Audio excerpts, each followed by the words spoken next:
Vamos iniciar mais uma aula com a correção da atividade 3. Então, a questão afirma: observe o gráfico abaixo e determine o coeficiente de dilatação linear do metal. Aí nós vamos lembrar a definição da dilatação linear. A dilatação linear ela leva em consideração a dilatação sofrida por um corpo em apenas uma de suas dimensões, diferente da dilatação superficial, que leva em consideração as duas dimensões do corpo.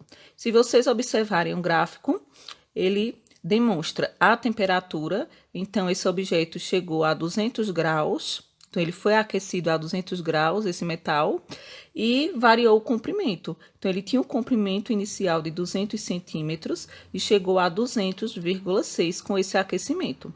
Então, vamos observar os dados organizados. A variação de comprimento final menos o inicial, então 200,6 menos 200, que equivale a 0,6. O comprimento inicial que foi dado no gráfico de 200 centímetros, o coeficiente de dilatação linear nós vamos descobrir, e a variação de temperatura em que esse objeto chegou a 200 graus Celsius. Substituindo na fórmula, a variação de comprimento 0,6 é igual ao comprimento inicial 200, multiplicado por coeficiente de dilatação linear, multiplicado por variação de temperatura. 0,6 nós vamos organizar em forma de notação. Então, nós chegamos a um valor de 6 vezes 10 elevado ao expoente menos 1, porque nós seguimos uma casa decimal. 200 vezes 200, que equivale a 40.000, coeficiente de dilatação linear. Se 40.000 está multiplicando o coeficiente de dilatação linear, então, esse valor passa dividindo 6 vezes 10 a menos 1. Observem que eu também organizei 40.000 em notação. Então, observem que seguimos 4 casas decimais e nós chegamos ao valor de 4 vezes 10 elevado ao expoente 4. Então, seguimos 4 casas decimais até o valor 4. Então, coeficiente vai ser igual a 6 vezes 10 elevado ao expoente menos 1, dividido por 4 vezes 10 elevado ao expoente 4. 6 dividido por 4 equivale a 1,5. E nós lembramos que divisões de bases iguais, nós repetimos a base, no caso a base 10, e subtraímos os expoentes. Os expoentes que nós temos dispostos são menos 1 e menos 4. Por que o 4 ficou negativo? Porque nós estamos trabalhando com divisão. Então, divisão de bases iguais, repetimos a base, no caso a base 10, e subtraímos os expoentes, menos 1, menos 4, que equivale a menos 5. 1,5 vezes 10 elevado ao expoente menos 5 é o valor do nosso coeficiente de dilatação linear. Vamos agora trabalhar com a dilatação superficial. Como nós já havíamos falado, a dilatação superficial ocorre em duas dimensões e não apenas em uma, como nós vimos na dilatação linear. A variação, ela pode ocorrer de acordo com o metro quadrado. Então, nós vamos trabalhar com a ideia de metro quadrado. Uma cerâmica, por exemplo, que foi colocada em um local e ocorreu dilatação. Então, existem vários exemplos bem didáticos que podem ser trabalhados. Então, a fórmula trabalha com variação superficial, que é igual à área inicial do objeto, multiplicado por 1 mais coeficiente de dilatação superficial, multiplicado por variação de temperatura. Observem que eu coloquei um detalhe: o coeficiente de dilatação superficial beta, representado por beta, ele é 2 vezes o coeficiente de dilatação linear. Então, beta é igual a 2 vezes alfa. Vocês vão observar no exemplo daqui a pouco que vamos supor que ele deu o coeficiente de dilatação linear do material.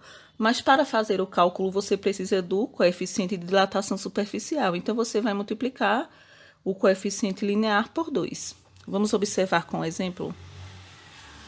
Uma placa de ferro retangular, a temperatura de 25 graus, apresenta a área de 0,03 metros quadrados. Qual será a área dessa placa ao ser aquecida até 75 graus, sabendo que o coeficiente de dilatação linear do ferro é de 12 vezes 10 elevado a expoente menos 6. Então, observem que ele deu na questão o coeficiente de dilatação linear.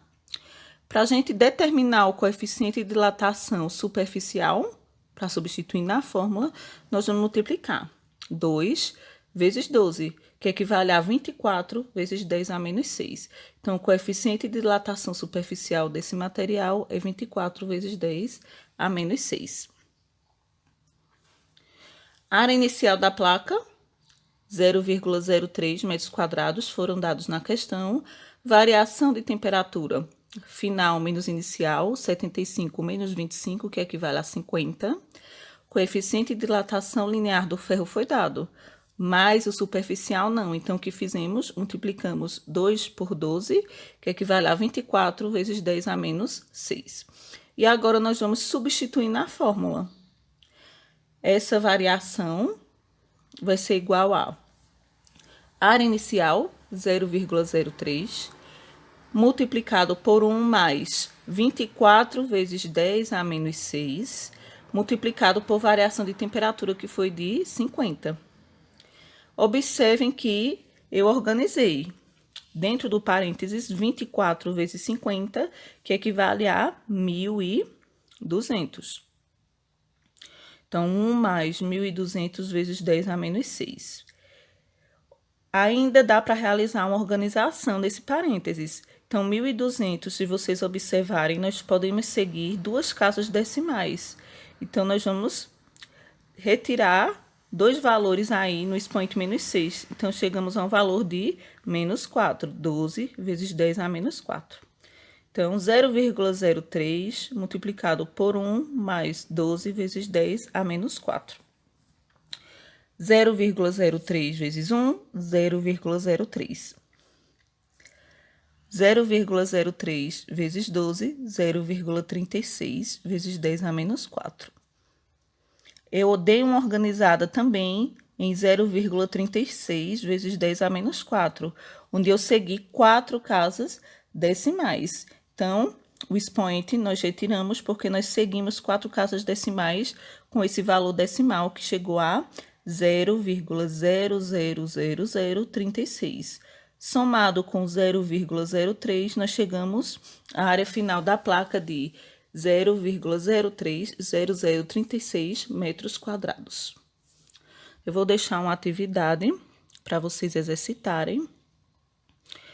E próxima semana nós realizaremos a correção dessa atividade. Bons estudos!